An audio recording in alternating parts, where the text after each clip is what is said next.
So, Emeritus Professor Lineham, Peter Lineham, I just found out that he is retired. I used to work with him at Massey University many, many years ago when I was a lecturer, and he actually taught me a paper. I don't know if he remembers. And the thing I loved about Peter was, as a lecturer, whenever he presented, he always did it with a smile and always kept you interested, and you'll probably see that today. But he is a prolific writer, and he's appeared on television speaking about things he is an expert in. But today, he is an expert in the 28th Māori Battalion and the Padres that served in that unit during World War II. And he's going to cover that period, but also the Māori church in the 1920s and 1930s leading up to that. And I think if I find it really interesting, and I'm an expert on the Māori Battalion, I'm sure you are going to as well. And our second speaker is going to be Pane Kawhia, the Reverend Pane Kawhia, who ministers among her own people, Ngāti Pro on the East Coast, where I'm from, and I know Pane from way back. And she's going to be talking about Apirana Ngata and the philosophy he had as a leader. He wrote this piece, E Te Puerea. I'm not sure if you know about it, but you will after she's finished. And the other thing I want to say about Pane, she is a beautiful singer. And I don't know if you know that, but she might end our session with the song. So I'll hand it over to Peter first. Kia ora.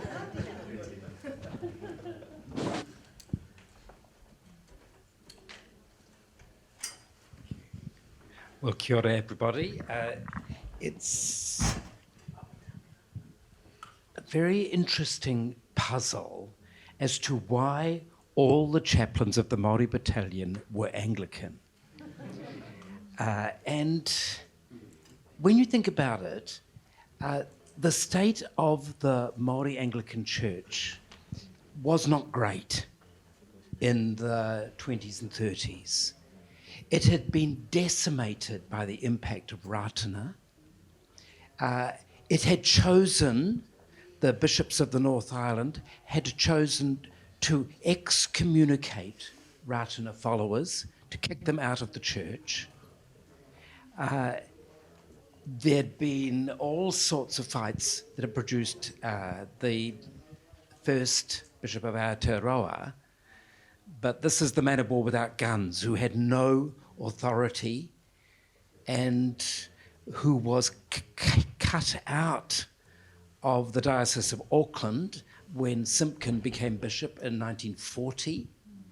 I have an extraordinary story about how Chaplain Panapa at Narrowneck took a bus and smuggled Māori Battalion men down to Rotorua without the knowledge of the bishop so that they could be confirmed by Bishop Bennett. That was the kind of tension that existed. But even in Waiapu, I mean, I've gone through the Waiapu archives fairly thoroughly trying to trace the work of Bennett, and Bennett was not admitted into the key friendship and guidance and shaping of the diocese. And so you have a church where, by and large, the clergy inherit the role from their father. There's very, very strong family links of clergy in Waiapu. It's a church that, out of Ngāti Porou, is faced with significant pressures from Ringatu, from that traditional group, and really the accounts that I've seen of the pastorates suggest little spiritual impact that they're making except within the narrow confines of the marae where they work. Which means that what happened in the 28th Battalion and the key role that they were given gave great potential for a new church. So great that in fact, in 1945, when the battalion was being demobbed, there was great hopes that there was going to be a surge of energy in the Māori church that would lead to a great expansion. Wehuata, one of the chaplains, had assured Bishop Gerard that there would be something like, he thought, probably 12 new ordinands that would come forward and would need to be trained for ministry.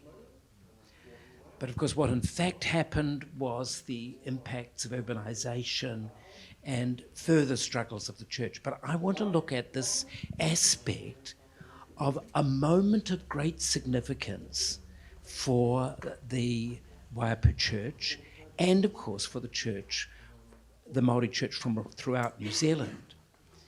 Because, and I do trust you've all been up to see the Price of Citizenship Museum up beside the Treaty House.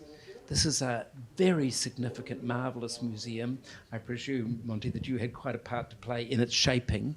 And the whole, that conveys something of the significance of the battalion to the impact on the Māori world. Well,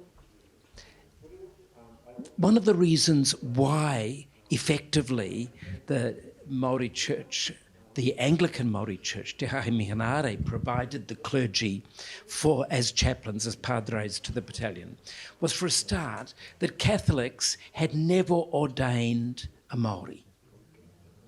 The first ordination came during World War II. They just did not trust their Māori converts, and it was restricted, much of their ministry, to particular orders that were brought in to carry it out. Methodists, however, did have a significant Māori ministry along the west coast, and I've been doing some work on the Methodist Māori community in this interwar period. And it is extremely interesting because in 1918, really just after the merger of the Primitive Methodists and the Wesleyans, the Māori church was in a bad way. It had one elderly missionary in the north, Gitos, aged 80, and a younger man in Taranaki.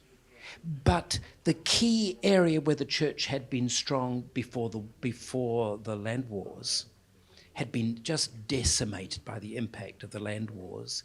And in fact, it is said that in the Kawhia harbour, there'd been no services held there for 50 years.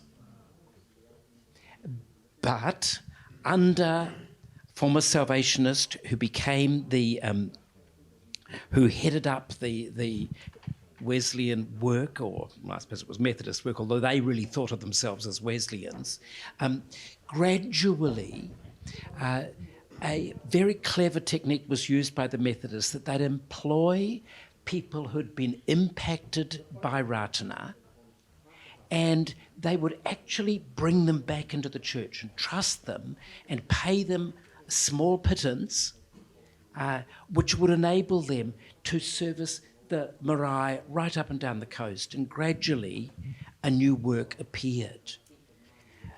So they actually did have ministers who could have been part of the church and part of the army. They could have been recruited, but they weren't. And it's pretty clear that the reasons go back to, in World War I, the great suspicion with which the Pioneer Battalion was regarded within the wider army, and the fear and the concern that it would need, padres were part of the control mechanism that they wanted to use to make sure nothing went wrong. And of course, there were very, very significant padres in the First World War. Indeed, if you go to Wairoa, there's this gigantic statue of Wainoa, the greatest of those chaplains, whose heroism at Gallipoli and his wounds, and then his further work on the Western Front is well known. When it came to recruiting for the Second World War and looking around, and we've got the very firm hand, it's very evident, of Ngata, guiding as much as he can, and also Hawkins, the Reverend Hawkins, chaired the Padres Committee back in Wellington, and he had in fact served the Māori Battalion. Because he was Māori speaking, he'd been raised in a Māori community. And so Hawkins, now in charge of placing chaplains for the whole army, almost certainly used his knowledge and selection and weighed the context so that he would maintain the Anglican dominance. There was a very interesting moment in the middle of the war when in 1942 one of the chaplains he lost his hearing during, it was at Tobruk, I can't recall, in the desert. And so he was unable to serve. And so there was a crisis, and they had identified somebody else who might possibly be a chaplain. But there was a very obvious solution. Heme Patatau, later to be moderator at the Presbyterian Church, already ordained, had volunteered for as an ordinary soldier in the army, a signalsman. And so the obvious solution was to make him the chaplain to the battalion. And there was apparently, but there's zero evidence in the archives, tragically, but there's talk in Patatau's admittedly rather sketchy autobiography of some conversation whereby he was excluded. He was thought not suitable, and this would be Hawkins, I presume, having an influence on the matter. So let us look at the chaplains that were there. The first of these chaplains, very fascinatingly, was the grandfather of Hone Harawira. So he was from Aupori, Te Aupori and his hapu. Family lived at Te Kaio in the north. He was chosen because he had, in fact, been a soldier in the First World War. So, I mean, chaplains weren't supposed to be over the age of 40, but they were rather short of Māori chaplains, so consistently this rule was broken. And so Harawira, Te Āti old boy, had that going for him, had a somewhat checkered career in the church, but was at this point the minister at St Faith's in Rotorua, and he really organised a campaign to get himself appointed chaplain. He was very, very eager to get out of the boring aspect of ordinary clergy life and to get to the excitement of the army. And so he had been originally, he was ordained in the Auckland diocese. He had been in the Waikato diocese when the two were separated in the 1920s. He'd been based at Waitara, and then he had been transferred out after a disagreement to the Waipu diocese. And he had been, as I say, very popular because he'd gone the way of saying that he must associate himself with the community. And given that he wasn't from the Te Arawa, he did a remarkable job in getting the Te Arawa Old Boys network to urge his case in letters that went in a flurry to the Defence Department, though others up north were pushing the case of Pane as a potential chaplain. So, as it happened, Bishop Gerard had been appointed, the new bishop of Waipu, had been appointed the chief military chaplain. And so he was quite keen to bring one of his men as Māori chaplain to the 28th Battalion. And so Harawira served and tried to serve as long as possible, though there was a pretty definite rule that people should have a turnover of chaplains, that others should come in. His career and the story of his service is colourful, as you would expect in the Harawira family. And in fact, one of his cousins served in the J-Force to Japan, the Japanese occupation, after the war. So there was a distinguished church connection for those people. Wiremu Pānapa was supposed to replace Harawira. And of course, Pānapa was later to become the second Bishop of Aotearoa. He's been born in 1898, educated at St. Stephen's, and was very, very eager to go, but failed a health test. And so he remained during the course of the war in the camps, training the soldiers, but never came to serve, much to his sadness. So the next chaplain that was appointed was Wharatini Rangi of Te Atiangi Ahoroti, born really very old to have been appointed a chaplain, born in 1885, although nobody's really very sure of when he was born, in Tolaka Bay, married a very notable Tūhoe woman, and was to end his life ministering at the edge of Tūhoe, because his wife's status gave him access into a community which didn't have that many Anglican links. He'd studied at St John's College briefly, ordained in 1925, was in the Waipawa pastorate initially. He applied to be chaplain in 1941, and he was thought far too old to be chaplain, but they didn't have a lot of options.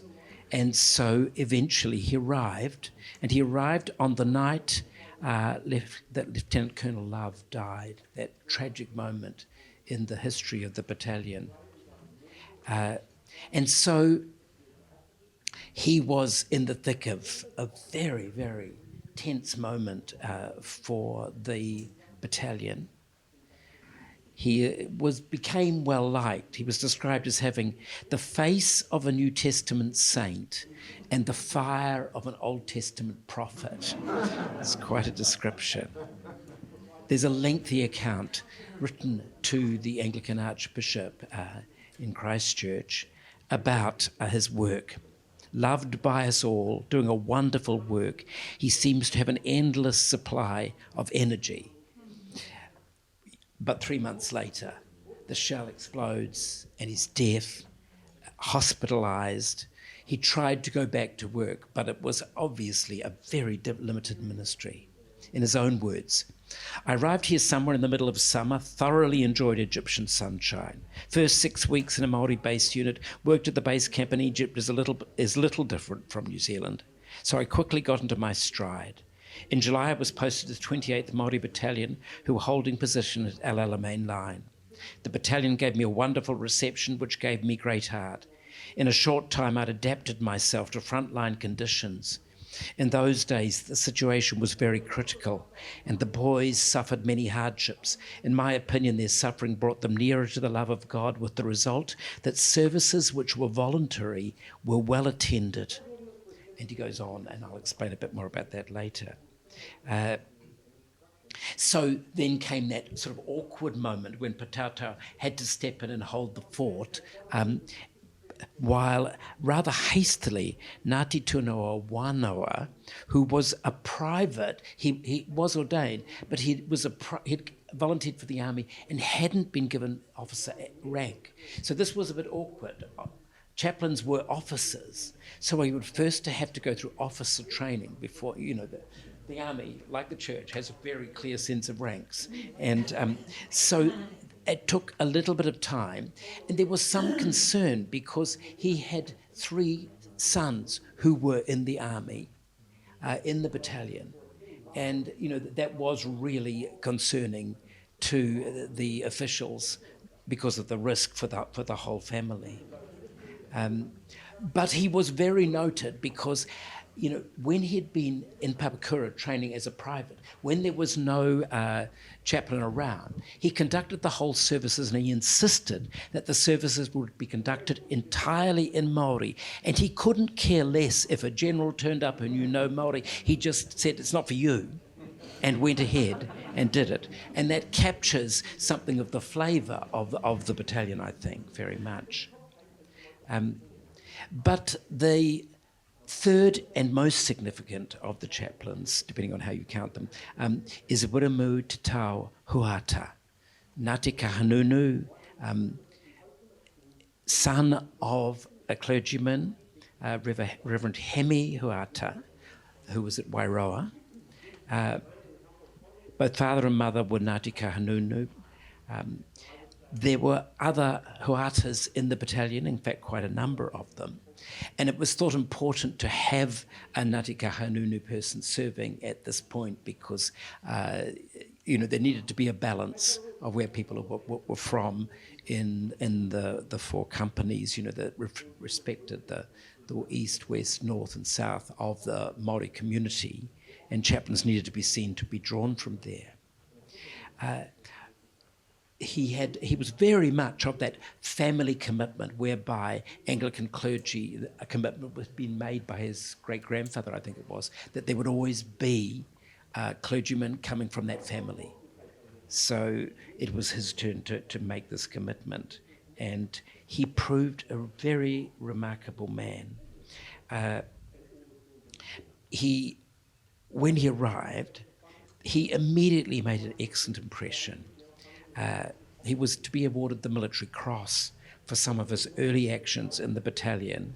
By this stage, the battalion had moved to Italy. And so on the 23rd, 24th of December 1943, he helped to recover the bodies of soldiers from among the minefields, carried wounded with the stretcher bearers. Thereafter, this is the citation for his award, he made daily visits to the forward defended positions, holding prayers with and for troops, often under shell fire. This was incidentally a feature of the chaplains. There was very strict rule that chaplains were not to go to forward positions after there'd been some unfortunate incidents in the First World War. But the chaplains in the 28th Battalion, pretty like the soldiers in the 28th Battalion, were not easily told what they should do. They acted with extraordinary bravery. Here is Bennett, Huata's successor, describing Huata in the battalion. He's doing a better job than reports credit him with. He's a priest and missionary of whom the church and the people may justly be proud. In fact, I'm very nervous of the prospect of having to take over for him, knowing that I may not be able to fill the position that he's built up for any chaplain in this unit. The thing that puzzles me about him is he's always active and energetic, also as humorous as ever he was. And there are many funny stories told about Huata and his exchange with Peter Aotearoa, for example, the extraordinary stories which Monty has told in his book, of hilarious moments where there's shelling and so they decide that they need to the Aotearoa and Huata need to duck out of sight, and it turns out, unfortunately, they've ducked into a ditch, which is, a latrine, really, and there's very funny exchanges. There's also the occasion when prayers are being conducted with the bullets roaring overhead. Aotearoa had calculated that they ought to duck, if anything came too close. And Aotearoa said, "It's all right, Padre, you're God's man, nothing will harm you." And Huata tells the same story with a twist, as they do duck, in fact. And there's you get the general flavour that is full of entertainment. Then the final chaplain was Manu Bennett, who was far too young, really, and strongly disapproved of it. The Waipu Diocese didn't quite like the son of the bishop being sent out. Besides, so many Bennetts had served and were serving in parts of the army. They didn't really want him to go, but he was determined. And he came out at the tail end of the war and again made a good impression. Now, I want to stand back and ponder the significance. of the chaplains, because it seems to me there is something quite important about the way in which the chaplains created an enormous, they played a critical role in drawing the battalion together.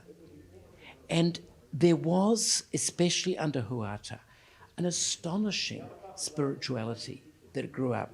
Of course, one may argue that there's a bit of a link between the god of war, whether Tu or Jehovah is the god that they're appealing to. I mean, there are aspects of that.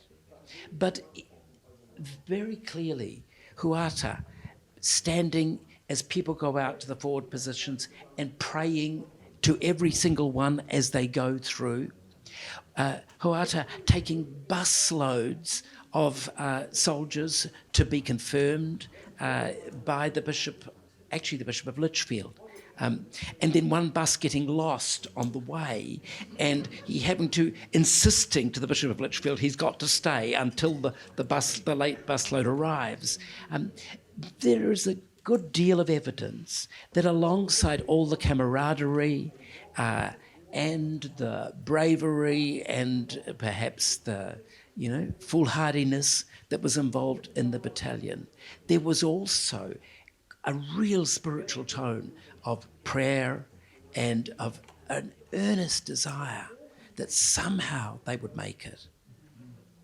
And then the chaplains with their difficult job of writing the letters back to the parents when the child dies. And the whole role where they have to stand with men in tough positions, dig the graves, they're caught up in a very, very profound situation. And they're also aware that when they come back, there's an enormous sense of loss for the Māori community, because where are the graves? You see, the graves are so far away. Back in World War I, at the end of the war, when they arrive in Gisborne, bringing home that part of the pioneers, Wainohu leads an extraordinary service in which, on an open marae in Gisborne, he takes the blame for not returning the sons home, and the tears that are shed, and the depth of agony that goes on as they sit for hours before finally they are ready to hongi and to welcome home those who've made it home. So that's the kind of sense that led many of the chaplains to think something very significant is happening here. But of course, lots of other things were happening in the battalion as well, and Huata proved not to be right when he thought there was going to be an extraordinary transformation of the church. And yet he himself went on, called by the second Bishop of Waikato, rather more sympathetic to Māori than the first, Bishop Holland, to recover the very, very weak work of Māori Anglicanism, and threw himself with the same energy into rebuilding the church in this way. So there's a great deal that could be told about this story.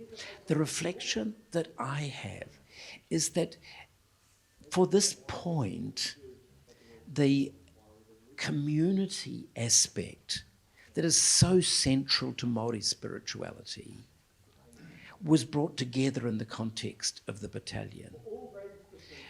But really, structurally, everything was against it operating successfully back in the civilian world. And so the church, especially faced with the massive transition to the cities, just could not make the transition. But the memories of that ministry laid quite a profound foundation and reminded people of the significance of Te Hāhi Mihinare. And it is interesting where those points were reconnected there remained hope for the church.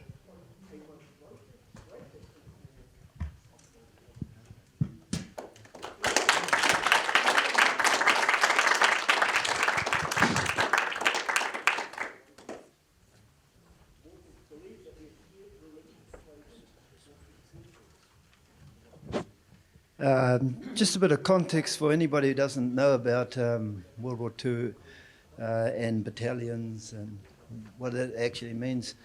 The Māori Battalion was about 1,000 strong at any one point in Egypt and wherever they were serving.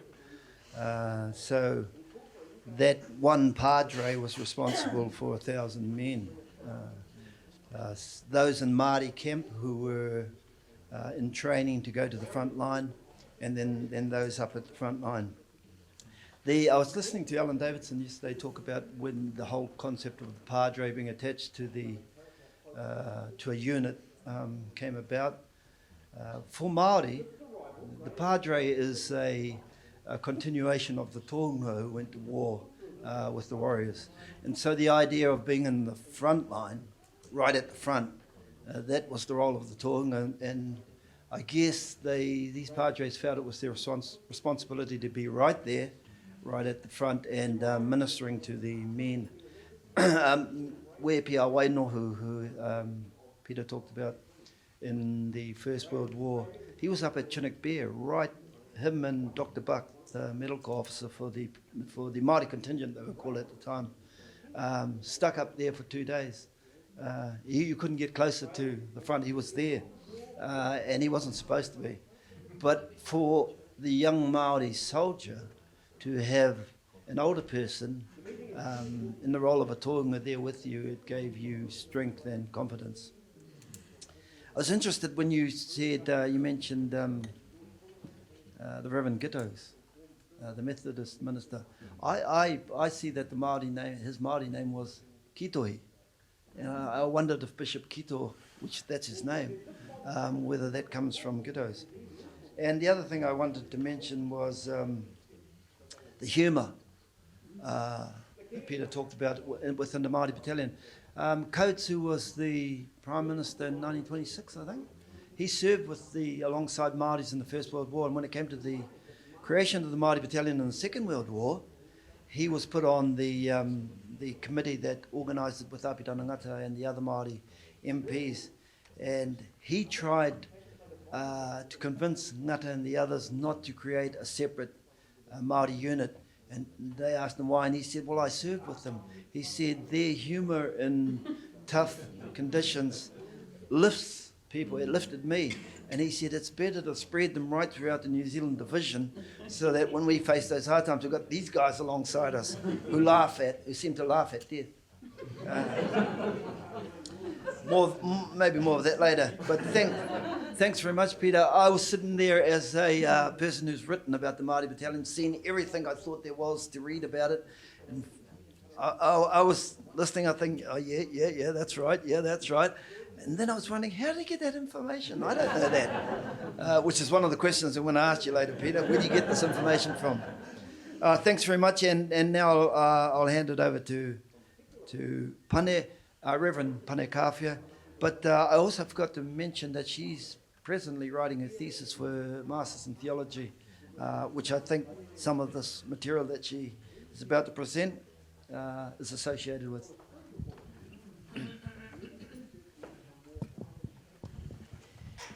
Kia ora koutou. It's very daunting following Emeritus Peter Lineham when you're a novice at speaking before an academic audience. But I just wanted to tautoko his kōrero with a Māori himene known as the battalion hymn. You can join me if you, Monty. And this always conjures up all kinds of emotions and is sung very often where I minister in Ruatoria, in our parish of Hikurangi, Te Pāriha o Hikurangi, not only at Anzac but at tangis at occasions where the returned soldiers, which included also the padres of that era, are remembered. And it just goes like this. The translation on Google is, "At me, O Jesus, look show compassion. Allow me to come within your embrace at the time of distress. When these angry waves seem to assail me, when the storms get stronger. So I'm just doing the first verse. Oh, I'll read the translation of the next two. Take care of me when all around trembles. You guide me towards lasting peace. Do not forsake me. Would you embrace me, cover me beneath your wings?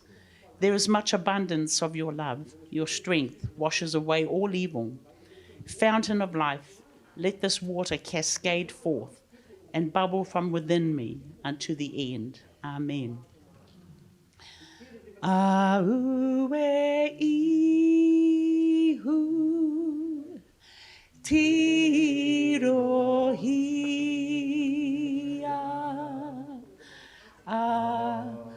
arohaina ihora whakaaitia ake au ki tō uma piri i te wā e a ki ai e nei ngā ruki no nei i te wā e keri ai e nei a whakahane mai. In good Anglican fashion. Amen.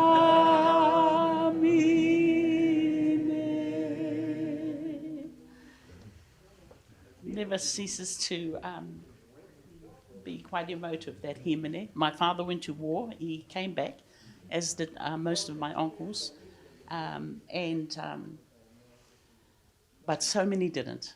So thank you, Peter, for that, your kōrero about the role of the Padres in that era. And the interesting insights into the Anglican Church in Apirana Ngata.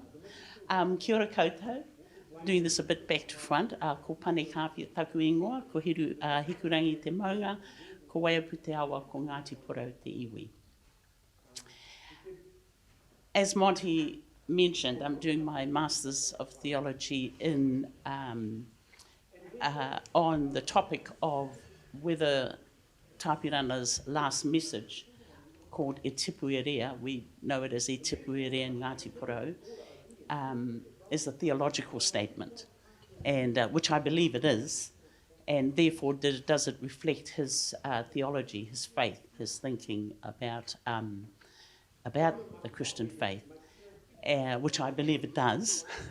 But for the purposes of today, and because of being in this incredibly special place of Waitangi, which I love coming back here, thank you, Sam, for your invitation to take part in this.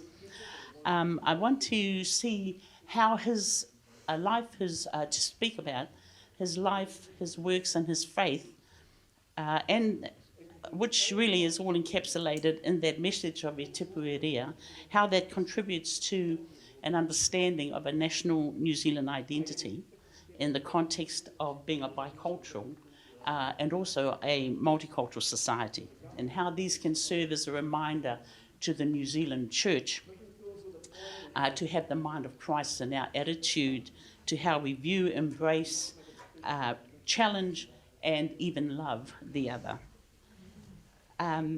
First, before that, my connection to Tāpirana Ngata. Can I just see a show of hands for anyone who doesn't know anything about Tāpirana Ngata? Okay, thank you. I will read a little blurb later and refer you to where you can find out more, you can read more about him. He was born in Aotearoa on the East Coast, and was of Ngāti Porou and Pākehā descent. His mother's father was Pākehā. His father, Paratene Ngata, is my great-great-grandfather on my maternal grandmother's side, and her father was his elder brother, Hone, though they had different mothers. Since all Ngāti Porou are related to everyone, and we can trace lineage to each other in different ways, and therefore we're all related to him. Monty's great-grandmother, Rose, is a sister to my great-grandmother,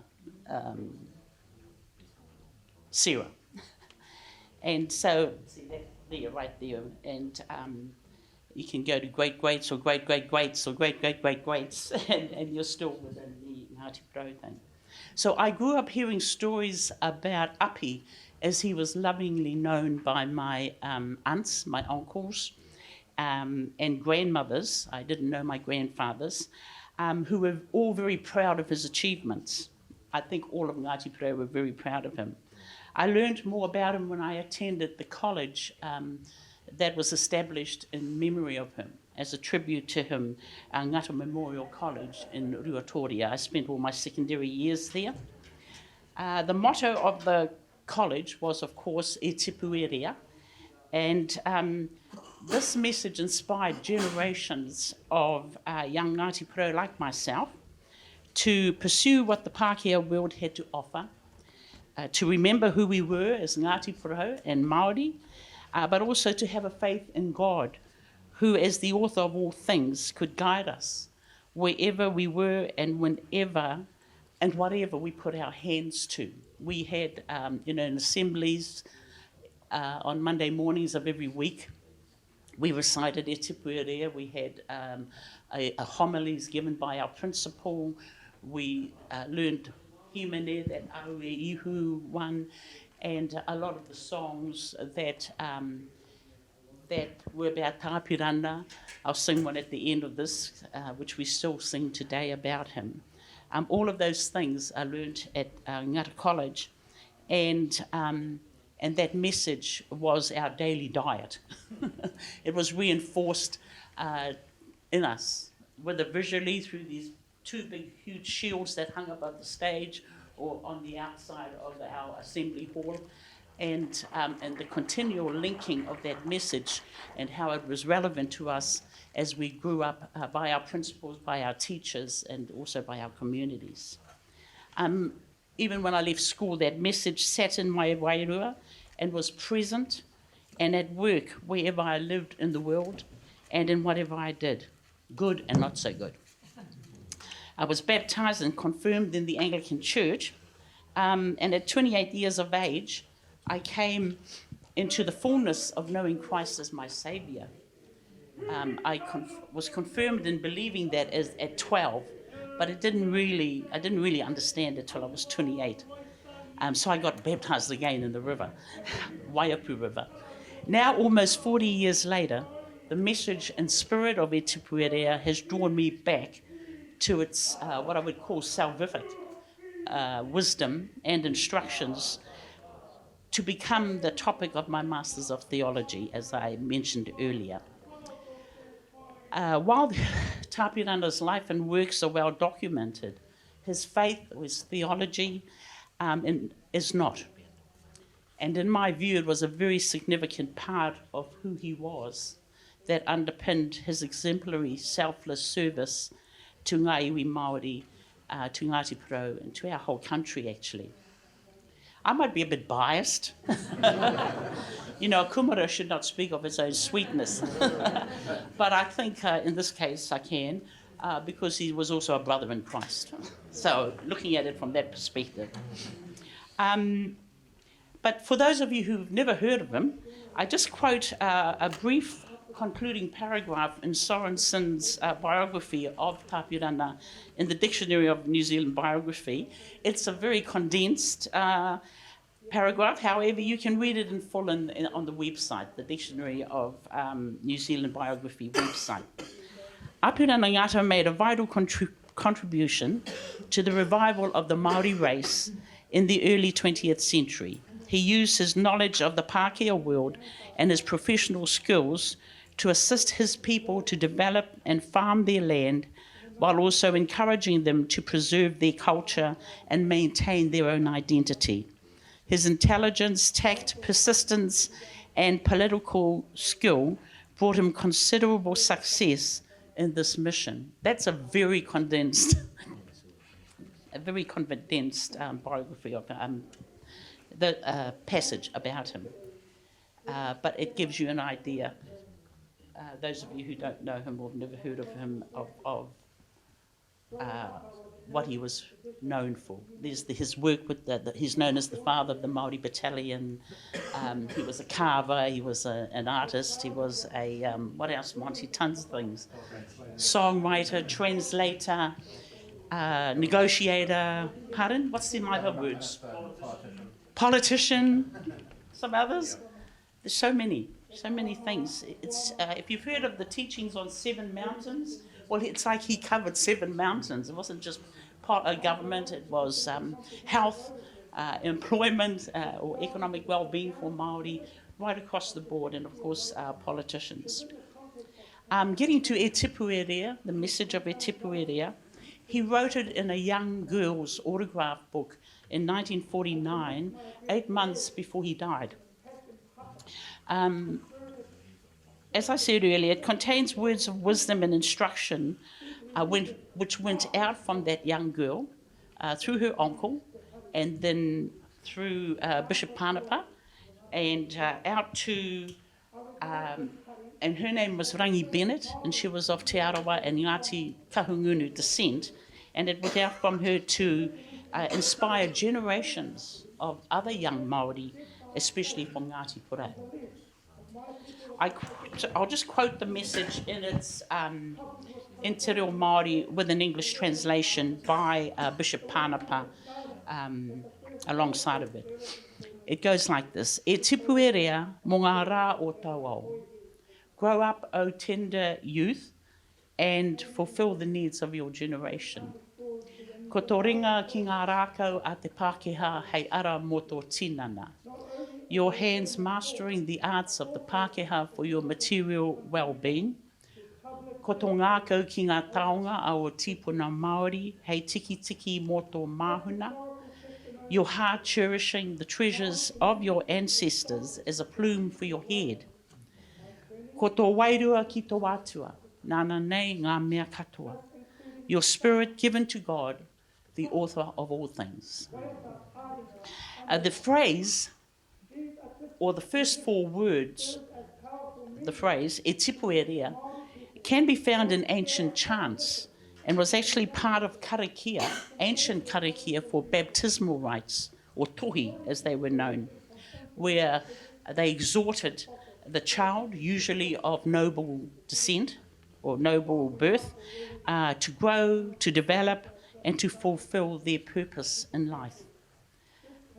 These karakia would usually include reference to atua Māori, to whakapapa, to story and place.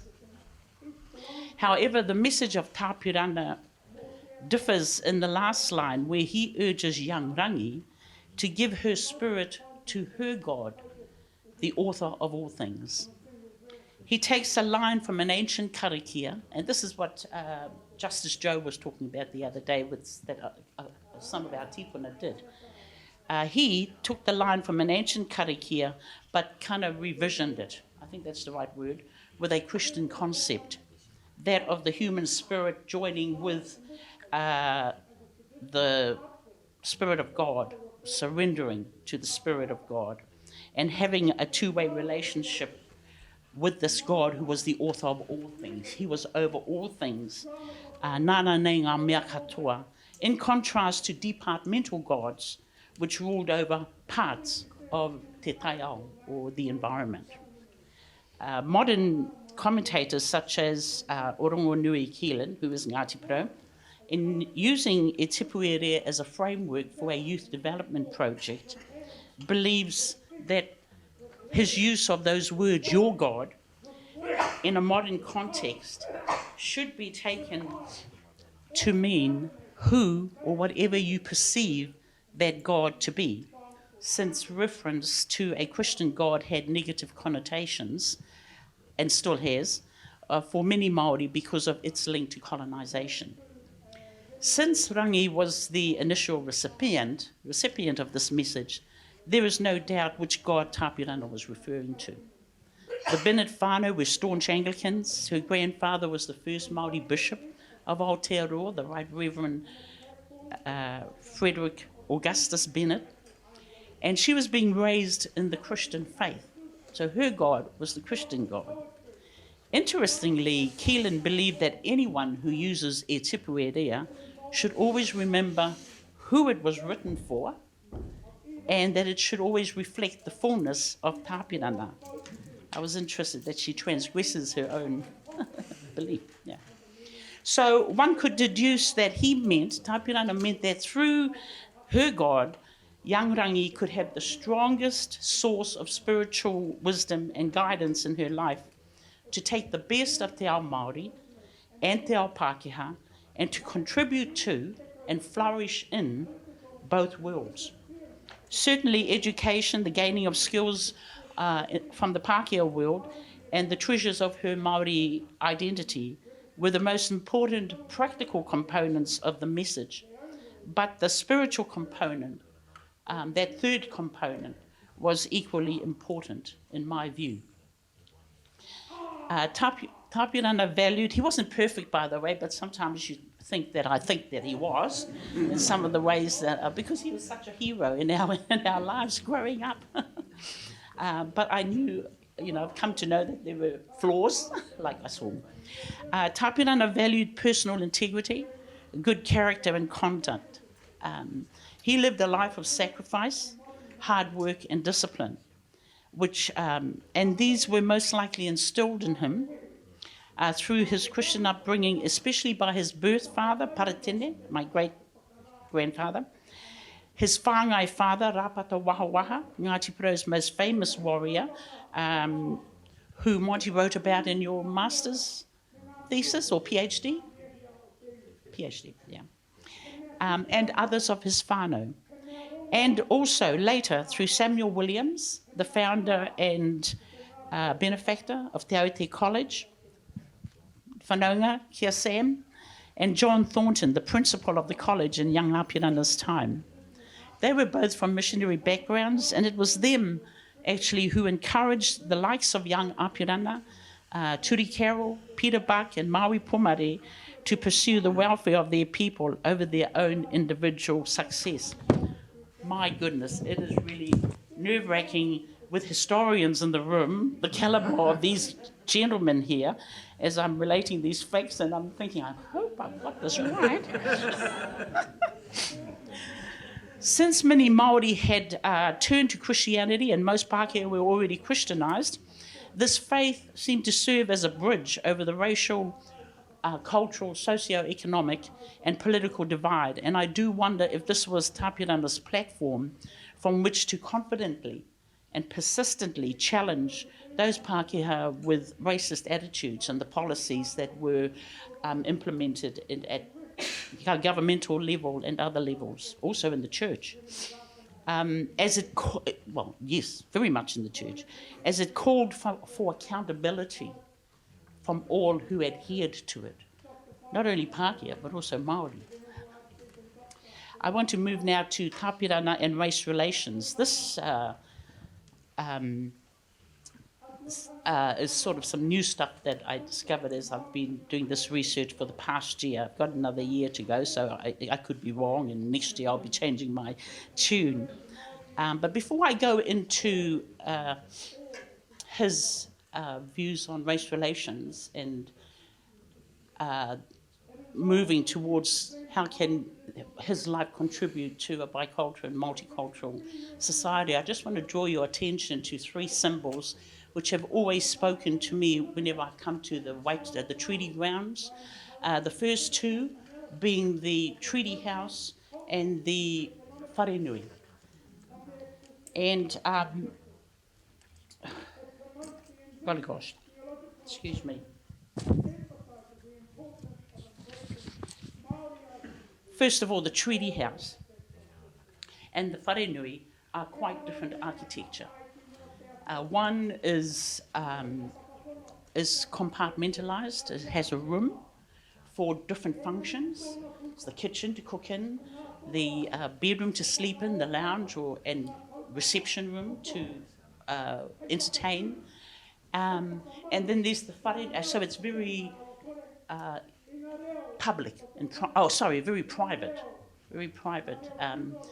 because of those different areas for different functions, compared to the wharenui, which is one large room, is very public, everything is all seen and heard, and is of course more communal. One is individual, one is communal. But not only does it reflect architecture, it also reflects approaches to life and worldviews. And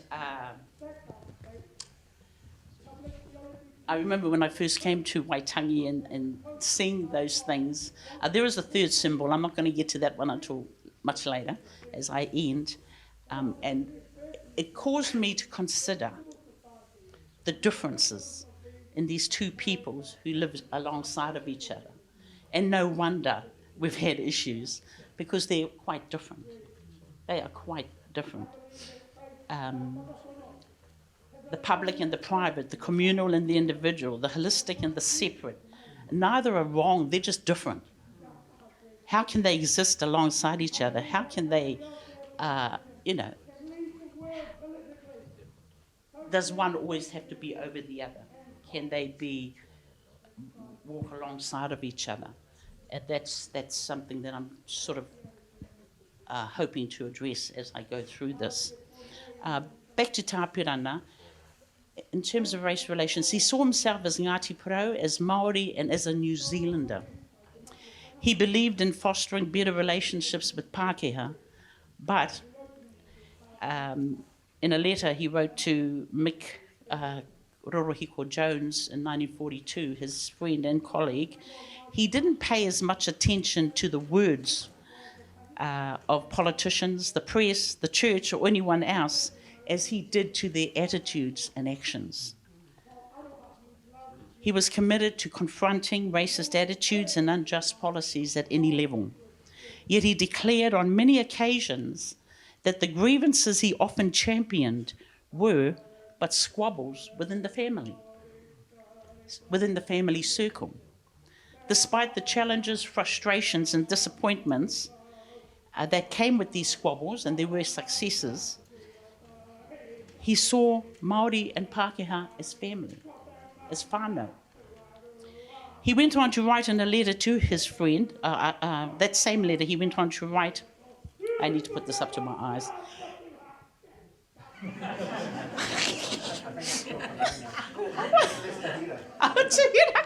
Kia ora, Tahira.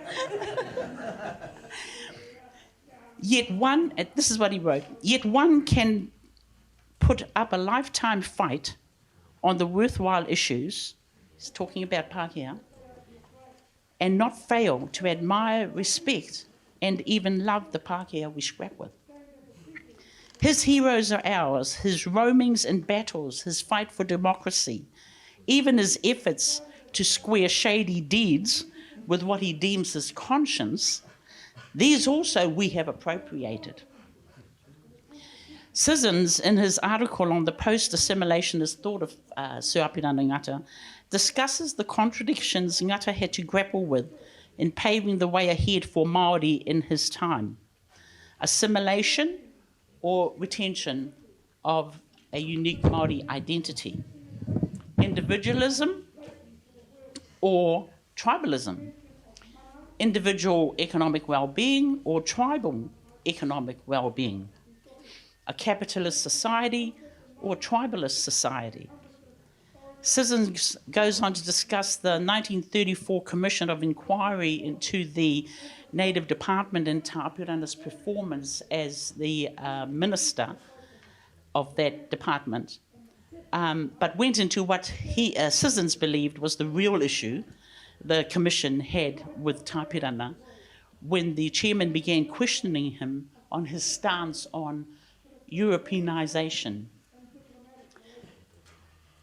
assimilation or Europeanization was the preferred way for Māori by the Pākehā in power.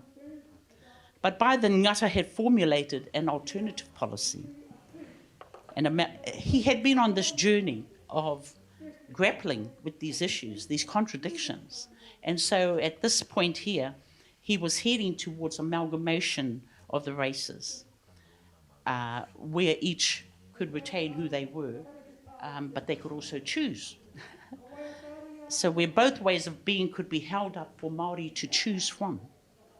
They could pursue individual economic well-being and still retain their Māori identity as a tribal people, employing what was helpful from the Pākehā world. And that was difficult for the Commission to understand, let alone agree with. It eventually caused his head to go on the block, and that was sort of the end of his time as a politician. But his response to the Commissioner when he was being questioned about this was that the two views just simply needed to be harmonised. They needed to be harmonised. We'll look more at that as I go. In moving towards this notion of being bicultural and multicultural at the same time. In a speech to the Polynesian Society in 1947, Ngata stressed that not only the European but also the Māori still did not fully accept the other fellow. And it takes a long time to make up your mind that he is a human being, longer perhaps than you realise. This was 76 years ago. He wrote that. And while today we would certainly accept that we're all human beings, right? There is room to improve our ongoing acceptance of each other, particularly in the continual blame laid on Pākehā by Māori for colonisation and therefore all of our ills, on the one hand, and on the other hand, acceptance of the increasing voice and visibility of Māori, especially those with moko kauai and moko faces, by valuing our ways through inclusion at City Council and other decision-making tables, embracing and celebrating the use of te reo on television. On the other hand, also, those I note who complain about this increased visibility of Māori, because I have conversations, very honest conversations with Pākehā friends, and especially those who are being brutally honest, they can live with Māori doing their thing away from their sight, as long as they don't see it. They accept it, but they don't want to see it and don't want to be involved in it. But when it comes into their living room, through the 6 o'clock news, and or the announcer there's reading the news with beautiful English with a moko kauai on, or on road signs they have to pass every day, that's a different story.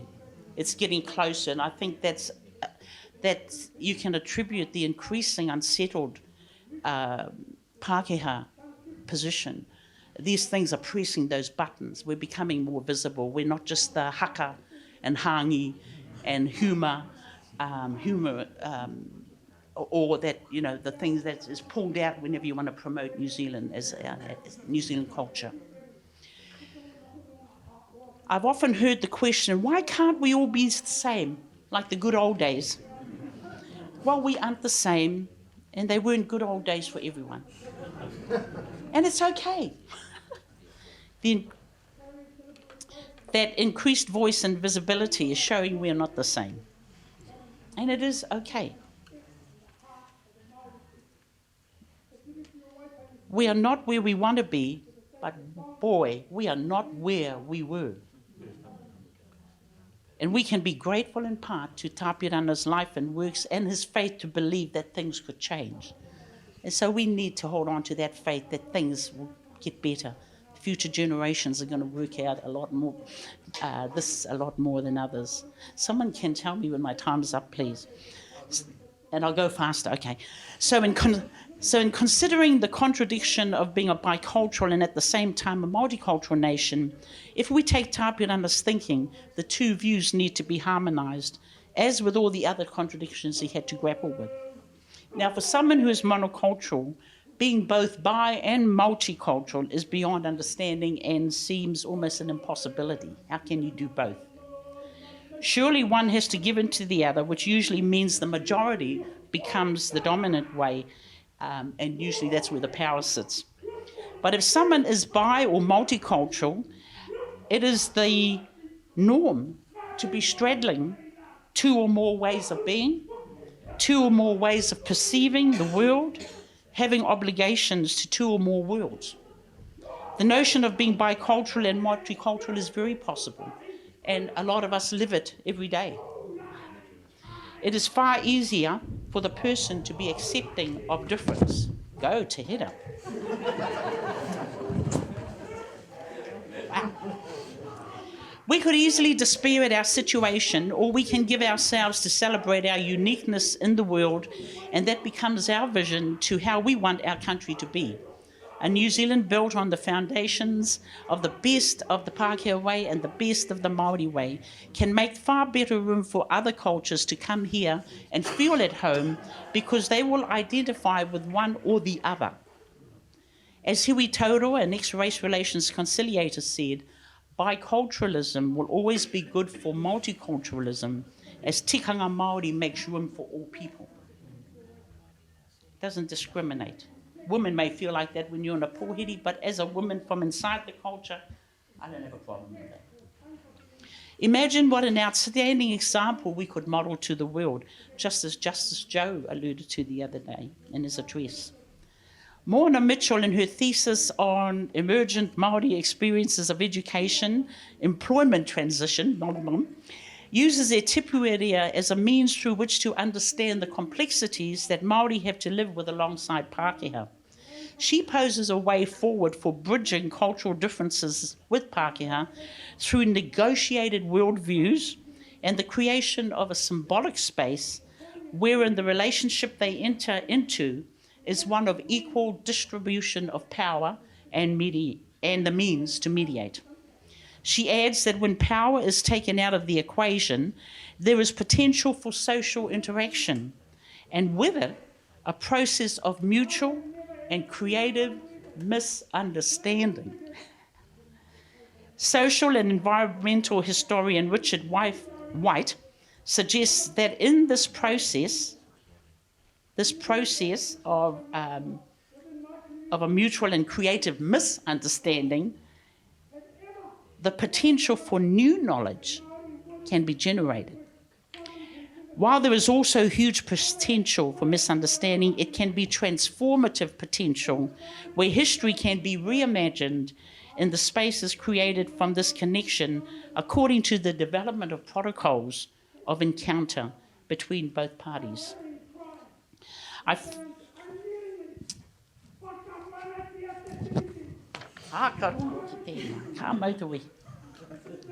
come to the third symbol, I'm heading towards the end, of at the treaty grounds, which to me is the harmonising agent, is how all these questions can be harmonised. And that's the flagpole. Pardon? Oh, wait, come on. Okay, 1.5 pages. The third, the flagpole. 2 flags representing 2 peoples on the horizontal pole who form a new nation shown by the 1 flag on the vertical pole. But in addition to being a flagpole, I see a huge cross. That's what I always see when I go up there, the cross. The most prominent Christian symbol that speaks of all that God does for us through Christ Jesus, breaks down walls that divide, brings reconciliation, offers the greatest of manaakitanga to all, speaks with truth tempered with grace, and above all, gives us access to the love of the Father, the grace of our Lord Jesus Christ, and the comfort of the Holy Spirit. This is the harmonizing agent, and we, the church, those of you who consider yourself as part of the church, have a significant role in being the distributor of that agent. If we can't model that, who can? Because of the grace that we have been shown, the grace and mercy that we ourselves have been shown through Christ. In conclusion, Apirana's life, works and faith exemplify how we can live alongside each other better biculturally and multiculturally. There wasn't as many cultures living here when he lived, when he was alive. So there's not a lot about multiculturalism. I suspect he may not have been that keen on it, but he modelled confronting truth with grace, challenging and holding the other accountable while being accountable himself, admiring, respecting, and even loving those who could have been considered his enemies, but who he considered as being family. At the same time, Mitchell's and White's thoughts on creating spaces to bridge cultural differences based on equal distribution of power and mediation, with the potential not only for misunderstanding, but for new knowledge to be generated, for new understanding to be generated in that misunderstanding. These provide us with a way forward, and it sounds like wānanga to me. We continue to wānanga. We have to be more intentional about having wānanga on and get down to the nitty-gritty and authentically and honestly, where we can speak truth, tempered with grace.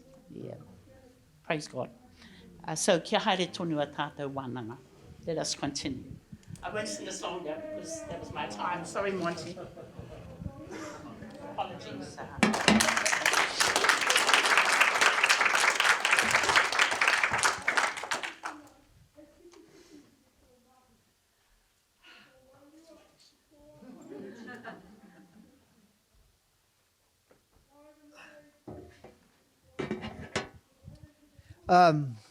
For our people who don't know Apirana Ngata, he's on the $50 note. He's on the $50 note. I think in terms of bicultural New Zealanders, he was an ultimate example. There was lots of them in his generation. And by that I mean he could move comfortably in both worlds. And I think until we all get to that point, we won't be able to really say what Hobson was on about he we kotahi tata. Yeah. Sammy should have put him in his own room.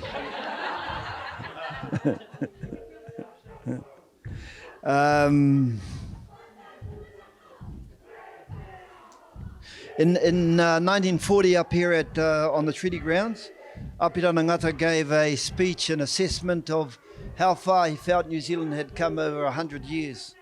It's online. It's really interesting. And then he looks to the next 100 years, and I'm pretty sure in 2040 they're going to roll that speech out to see just how much we had accomplished.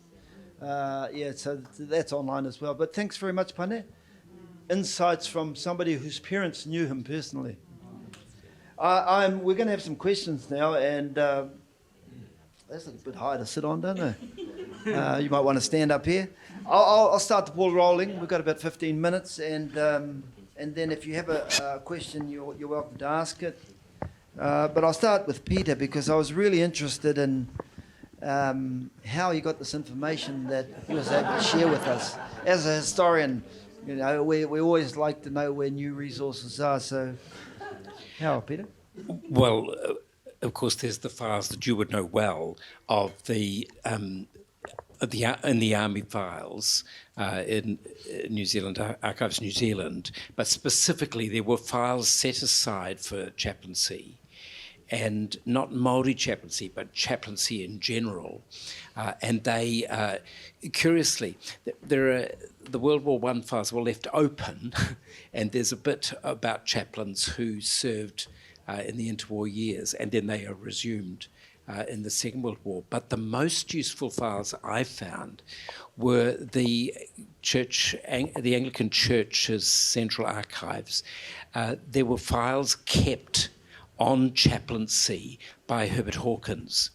And so that enabled one to, it was a good deal of correspondence with the Archbishop on getting names approved. And in the General Army, he had to ensure denominational balance. So Māori chaplaincy was very convenient for him because he didn't have to ensure a balance, but he did have to think about tribal balances. And they were publicly accessible? I required permission before I was allowed to see them, but yes. Permission from? From the church. Also wanted to ask you, based on what you were telling us about how Bishop Bennett was undermined, was there racism in the church back then? Of course. There was huge amounts of racism in every sense. You know that the Māori clergy were paid roughly a third of what the Pākehā clergy were paid. And in some ways it was even worse in the Methodist Church.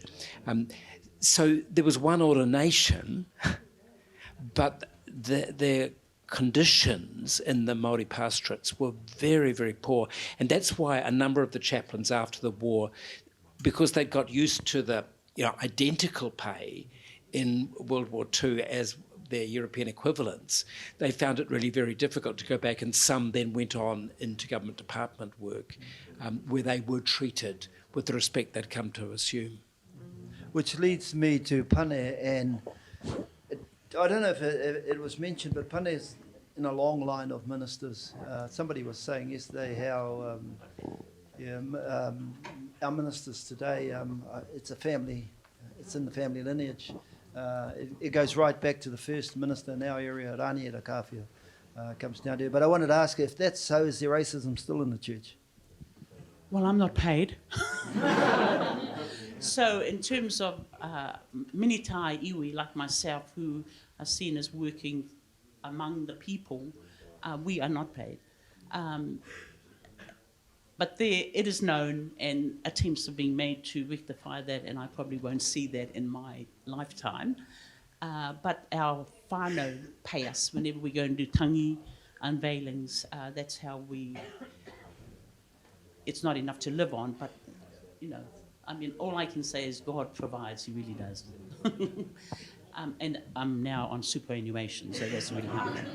But yes, there is, it's an ongoing journey, and we have a 3 tikanga process, and it was necessary in order to help the each Māori have autonomy over how they ministered to our people, and also Pacific Islanders as well, and Pākehā would remain. But a lot of Māori missed hanging out with parts of the Pākehā church. That's what I've heard. They missed that, and vice versa. Missed that as well. And so that was sort of the downside of it. But I think there is, until we see issues like Māori priests getting paid, minitai iwi, of course it's still going to be there. Those are still going to be reminders of a past where Māori served their people without that. It was the people back in the day, before the 3 tikanga process, they fundraised to pay for their ministers. They fundraised for their family, had big, huge carnivals and balls and what have you. So that's still there. And racism, there's always different levels of relationship that you can go to. And I think that there is more authentic relationship that we can have with each other. It may happen at the bishop's level, Bishop Justin, I'm not sure, I don't know, I don't see their relationships with each other. But I know with our tikanga, when we go to synod, or we all split up and go our different ways, because that's what the business of synod calls for, caucus, and you go into your little groups. But just to hang out and be, and have whakawhanaungatanga, that's I think more of that is needed.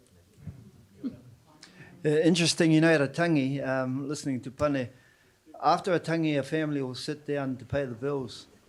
Undertakers, no Māori, are really good payers, because there's 3 things that they'll pay first. It's the undertaker, second, the marae, where the funeral's been held, and thirdly, the minister. Because if you don't pay those things, your mana in the community is diminished. And that puts the church, or the minister at least, right up there. And as Pane says, it mightn't be a lot, but it is a priority after a tangihanga. So we're going to open the floor now to anybody who's got any questions. I don't think you actually need a mic. Do we need to use the mic? No, that's finished. We can. So, is anybody question? Question to Peter. Very interested in your paper. Thank you for it, Peter. Were any in the Māori Battalion captured and became prisoners of war? And if so, do we have any records of their experiences of prisoners of war? I ask because my own father was captured to Del Alamein, spent the rest of the war as a POW. There were Māori captured in the Greek evacuation from Greece and Crete especially. They weren't a very large group, were they? There were About 100. yes. And they went to Stalag... Yeah. So there is and Monty is the person to tell you about that. The person who was captured in terms of the chaplains was the chaplain general, Bishop Gerard, the Bishop of Waiapu, was captured, and that led to the ruling that chaplains had to stop being in the front line. It was reiterated. I mean, it had been there as a command in the First World War, and Gerard, but no chaplains, no Māori chaplains were certainly captured. No, as I understand it, there was quite a vigorous church life that went on in the prisoner of war camps, but that would have been using other chaplains, not necessarily, of course, New Zealanders. The Māori whakaaro is you don't get captured, you try not to. It goes back to the pre-European wars. That is the sort of lowest thing that can happen to you. You're made a slave when you're captured. And so they tried their best not to be captured. In fact, they died, some of them, before being captured. And I remember interviewing the veterans when they came back and wanting to interview those who'd been in prison and war camps. And they wouldn't do it publicly. I had to go around to their homes, and there was some shame, especially those ones caught in Greece, that first 100, because they never saw any action. And, you'd gone across there and you didn't serve the purpose for which you went, and all your mates they'd been 3 or 4 years at war, and that's why they wouldn't speak in front of the others. And I heard comments when I would ask for prisoners of war veterans from the other Māori who would say, "Oh, don't worry about them, they ate chocolate biscuits while they were in war." So, that sort of comment had hurt them. But it came back to that whole idea of you don't get captured when you're in war. Anyone else?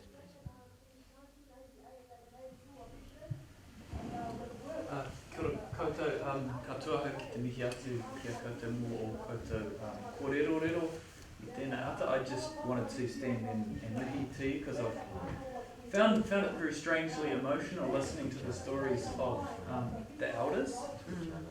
I think this isn't a question or a reflection, just what you were sharing, Peter, about the revitalisation of the church through the chaplains. It's fascinating. And then also the work of Sir Apirana and Ngata in those really dark, difficult times, and how that really re-energised society and the church. I think there's something that was really to learn from that even in the really dark, or especially in the really dark, hard times, actually that's when things can really flourish. So thank you for that. But I also just wanted to mention I'm the minister at St James Church in Māori Bridge. Wiremu Panapa lies there, as does his son, and both Mutu Kapas are also there. And I never realised when I was becoming the minister how significant having those people lie there is. And so I just want to extend the welcome. Please feel free to come and visit those graves of those tupuna, both in the church but in Te Ao Māori, because I know they weren't always honoured in their time. In Auckland Diocese, Simkin stopped Wiremu Panapa from serving in Auckland, but he lies in some of the. So I just wanted to share that. Thank you. You took the words right out of my mouth. You want to say something before? Yeah. No. Hey, go for it. Yeah. Okay, I came across a document. It was a survey put out by the National Council of Churches back in Tapirana's time. And just as the commission of inquiry into his performance as the native minister as the Minister of Native Affairs was really all about assimilation. It was really interesting because this survey put out by the National Council of Churches was really to nail him down on his view of assimilation, because they wanted to be one in the body of Christ. But what did that look like? What did that sound like? Pākehā. And so he saw it for what it was, and I haven't gone into it to enough to tell you how he responded. But it was just another way of trying to cut his influence, especially on this thing of assimilation, becoming like the other. This was, I think, part of the complexity for the Māori Christian community, that it most certainly did not want to be absorbed into the general Christian community. And the relationships within the Māori Council of Churches, or what began as the Māori branch of the National Council of Churches, were really quite different from the relationships within the General Council of Churches. There was much greater sharing between Catholic Māori and Protestant Māori than was possible at the time. They were very keen to have rātana and occasionally Ringatu people on board, because for many Māori, I mean, they were all cousins. It was a very intense sense that the church of it operated had to be part of the community. And although denominations divided people, for many Māori, they'd intermarried within these relationships, and their expression of Christianity was whoever was on the marae at the time. And although, there are Māori pastorate churches, especially in Waipu, but a great deal of the worship of Māori then and now has always been not the weekly attendance at a regular church, but in various corporate gatherings. The Māori Anglican Church would see the whole community as the church, and so we have very few coming to service expressly for the purpose of worship, but when we have events on the marae, you can have hundreds and hundreds, and so that's the place where they kind of express any kind of... It does raise a lot of complexities it's like two different worlds still, the ways in which Christianity is practiced in the Māori context. And I think that shows in the way, I think that's what was distinctive about the battalion, that it brought together under the guise of the army an intense sense of Māori togetherness and Māori male togetherness. Young males with all their vigour and their purpose. There were extraordinary stories of when the choir that especially Huata trained,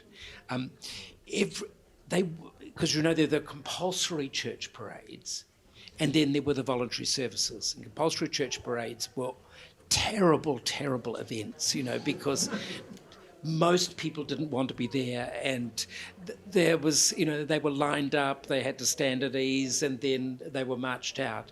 And if the Māori choir could be produced, the effect of Māori voices singing together. There are descriptions from non-Māori of them in the desert and the effect of that singing. But then, you see, in the voluntary services, I'm not saying that all the 28th Battalion went to services, but the proportions, I've looked through the figures in the various record books, and there's a service book from the Māori camp, which is quite interesting. And that shows that Māori were achieving roughly quarter to a half would go forward and take communion. And that was a pretty astonishing level for those days. Thank you, Peter. Time's beaten us. And I was going to follow on with the thanks were given to you both over there, and I was just going to commend that vote of thanks to you both. If you have other questions, there's an opportunity out at morning tea to do that. The last line of the Māori Battalion song is for God, for King and for country, which really talks about what their spiritual ethos was. And so I'll finish with that song. Māori Battalion, march to victory. Māori Battalion, staunch and true. Māori Battalion, march to glory. Take the honour of the people with you. And we will march, march, march to the enemy. And we will fight right to the end.